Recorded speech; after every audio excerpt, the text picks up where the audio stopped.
ڕۆژ بە ڕۆژ ئامارەکانی بازرگانیکردن بە مادە هۆشبەرەکان ڕوو لە بەرزبوونەوە دەکەن و تەنها لە ماوەی دوو ڕۆژی ڕابردوودا باندێکی دوو کەسی لە سنووری داری ڕاپەڕێن بە 26 کیلۆگرام مادەی هۆشبەر لە جۆری هێرۆین دەستی بەسەرداگیرا. دیارە لە درێژەی کار و چالاکیەکانی بەڕێوەبەرایەتی ئاسایشی ڕاپەڕین، ئاسایشی ناحیەی حاجیاوە، یاریدەرزی ئاسایشی حاجیاوە توانیوێتی دەست بگرێ بەسەر بڕێکی زۆر لە مادەی هۆشبەر کە ویستویانە بە قاچاقی پەڕێنن لەو سنوورەی ئێمە و توانراوە لە میانەی دەستگیرکردنەکەدا دوو کەس لەوانە دەستگیر بکرێن کە ویستویانە بیگوازنەوە لەگەڵ ئۆتۆمبیلەی کە پێیان بوو و بەکاریان هێناوە.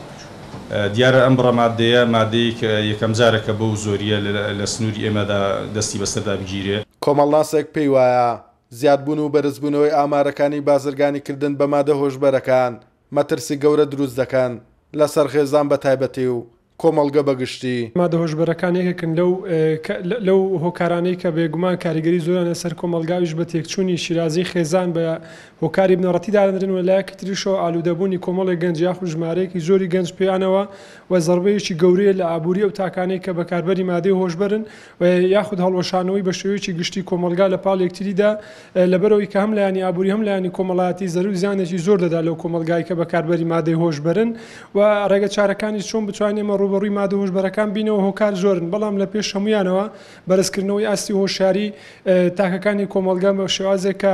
بتوانرێت تێبگا لە زەروزیانەکانی مادە هۆشبەرەکان بەتایبەتی لایانی ڕاگەیاندن هۆکاری ئەساسین و دام و دەستگاکانی پەروەردە و ئاینەکان دەبێت ڕۆڵی زیاتر بجێڕن بۆی کە هەم لە لایانی کۆمەڵایەتی هەم لە لایانی تەندروستی و ئابووری بتوانێت زیانەکانی مادە هۆشبەرەکان بە خەڵک ئاشنا بکرێت بۆی کە کەمترین بەکاربەر یاخود وا بکەین کە ئاستی بەکاربردنی مادە هۆشبەرەکان بە شێوەیە کەمکەینەوە کە کەمترین زەروزیان لە کۆمەلگا بدات. بازرگانیکردن بە مادە هۆشبەرەکان لە هەرێمی کوردستان بەردەوام لە بەرزبوونەوەدایە بە جۆرێک کە تەنها لە سنووری داری ڕاپەڕین لە ساڵی 2016 بڕی 4 کیلۆگرام و 701 گرام و 50 سنت لە مادە هۆشبەرەکانی تلیاک و کریستاڵ و شیشە و هێرۆین و تۆی شادانە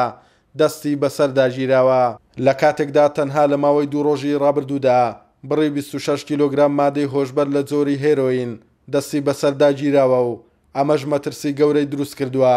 کە بازرگانیکردن بە مادە هۆشبەرەکان لە حاڵەتەوە ببێ بە دیاردا. توانە عومەر، کورسات نیوز، ڕانیا.